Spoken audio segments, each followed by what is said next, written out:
بسم اللہ الرحمن الرحیم اقرأ باسم ربک الذی خلق خلق الانسان من علق۔ السلام علیکم ورحمۃ اللہ وبرکاتہ۔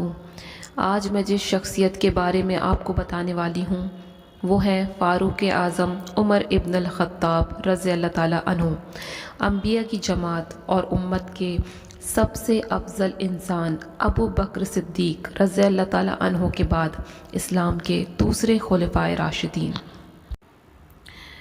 عمر فاروق رضی اللہ تعالیٰ عنہ، جنہوں نے اپنی زندگی کا لمبا عرصہ زمانہ جاہلیت میں گزارا اور قریش کے اپنے ہم عمروں کے ساتھ پلے بڑھے، آپ اس اعتبار سے ان سے ممتاز تھے کہ آپ ان لوگوں میں سے تھے جنہوں نے پڑھنا سیکھ لیا تھا، اور ایسے لوگ تعداد میں بہت تھوڑے تھے۔ آپ رضی اللہ عنہ نے بچپن ہی سے ذمہ داری کا بوجھ اٹھایا اور سختی و تنگی کے ماحول میں جوان ہوئے، ایسی سختی کہ عیش اور عشرت اور مالداری کی کسی علامت کو جانا ہی نہیں۔ آپ کے باپ خطاب سختی سے آپ کو چارگاہ کی طرف اونٹ چرانے کے لیے بھیجتے تھے۔ بلا شبہ اسلام لانے سے پہلے مکے کی زندگی میں جناب عمر رضی اللہ عنہ کی اس پیشے غلہ بانی سے جڑے رہنے سے ان کی قوت تحمل و برداشت، بہادری اور سخت گیری جیسی صفات کا مالک بنا دیا۔ لیکن جب اسلام قبول کیا، اس کی خوبی و حقیقت کو پہچان لیا، ہدایت و گمراہی، ایمان و کفر اور حق و باطل کے درمیان حقیقی فرق سے واقف ہو گئے تو نقشہ ہی الٹ گیا۔ ایسی روشن زندگی گزاری کہ جس کی شرافت، بزرگی، اخلاص، جہاد اور دعوت اللہ کا معمولی حصہ بھی دوسری قوموں کی تمام تاریخ نہیں سمیٹ سکی۔ آپ رضی اللہ عنہ نے نظام حکومت کی اساسیات مثلاً شرائط، عدل و انصاف، لوگوں میں مساوات اور آزادی فکر و نظر کو واضح کیا۔ رسول اکرم صلی اللہ علیہ وسلم نے فرمایا، اللہ تعالیٰ نے عمر کے دل اور زبان پہ حق جاری کر دیا ہے۔ وہ فاروق ہیں جس کے ذریعے اللہ نے حق اور باطل کے درمیان فرق کیا۔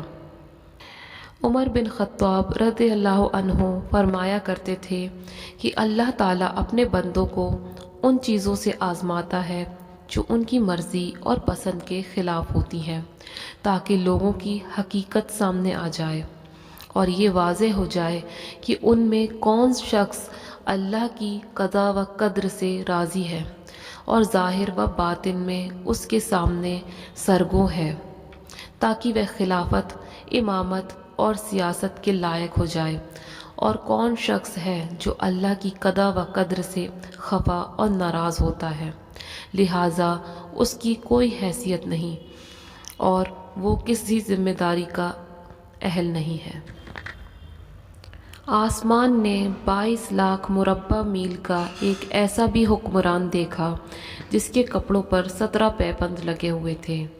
اتنے بڑے حکمران ہوتے ہوئے دوپہر کے وقت شہر کے باہر گرم زمین پر کوئی پتھر وغیرہ سر کے نیچے رکھ کر قیل اللہ کر لیتے تھے۔